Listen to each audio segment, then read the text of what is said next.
5 राज्यों का चुनाव, उस पर भी सबसे बड़े सूबे उत्तर प्रदेश में चुनाव। ओमिक्रॉन से लड़ने की तैयारी का नहीं पता, मगर चुनाव की तैयारी खूब जोरों पर है। यूपी चुनाव में वादों और दावों के बीच बीजेपी अपने दांव चल रही है। बीजेपी अध्यक्ष जेपी नड्डा आज बीजेपी के मुख्यमंत्रियों के साथ रामलला के दर्शन करने पहुंचे। सियासी माहौल में धार्मिक दर्शन, जी हां, सियासत की ओर ही इशारा करता है ये सब। 2 दिन पहले बीजेपी नेताओं का जो कुनबा काशी में जमा था, आज उसकी दिशा रामलला की नगरी अयोध्या की तरफ मोड़ दी गई। महादेव की नगरी के बाद बीजेपी अध्यक्ष जेपी नड्डा बीजेपी शासित मुख्यमंत्रियों और उप मुख्यमंत्रियों का लाव लश्कर लेकर रामलला की नगरी अयोध्या पहुंच गए।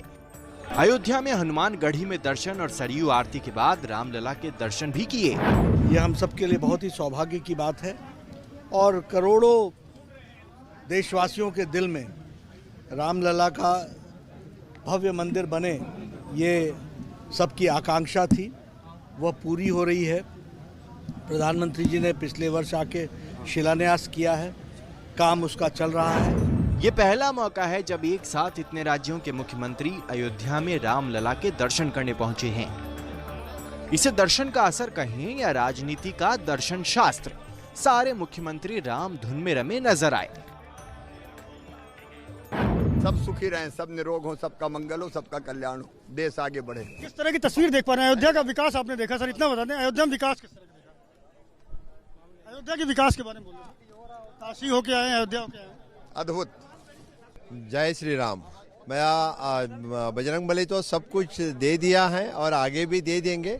अयोध्या में जिस तरह का इंफ्रास्ट्रक्चर डेवलपमेंट हुआ था, इससे पहले कभी नहीं हुआ था। मुझे लगता है इसीलिए यानी सही में जो नव भारत निर्माण की शुरुआत माननीय मोदी जी ने इस विकास करके की है। बहुत ही अच्छा डेवलपमेंट है और बहुत ही अच्छी तरह से दर्शन हो गए। जय श्री राम। गुजरात की हर और देश का सर नागरिक एकदम सुख शांति से आगे बढ़े।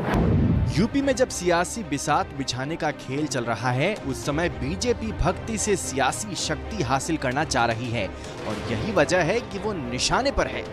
योगी जी की हार निश्चित है, उसे बचाने के लिए धर्म का इस्तेमाल हो रहा है। हमें लगता है कि सारा केंद्र का कैबिनेट, सारे मुख्यमंत्री, उनका कैबिनेट, पूरी भारतीय जनता पार्टी कितना भी प्रयास कर ले, जिस तरह से पिछले 4.5 पौने 5 साल में योगी जी का कामकाज रहा है, लोगों में गुस्सा है।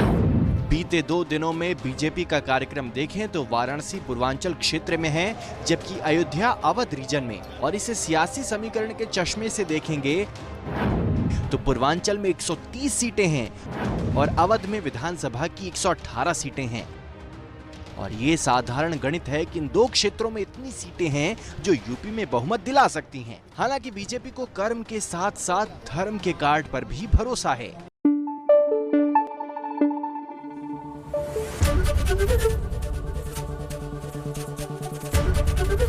एबीपी न्यूज आपको रखे आगे।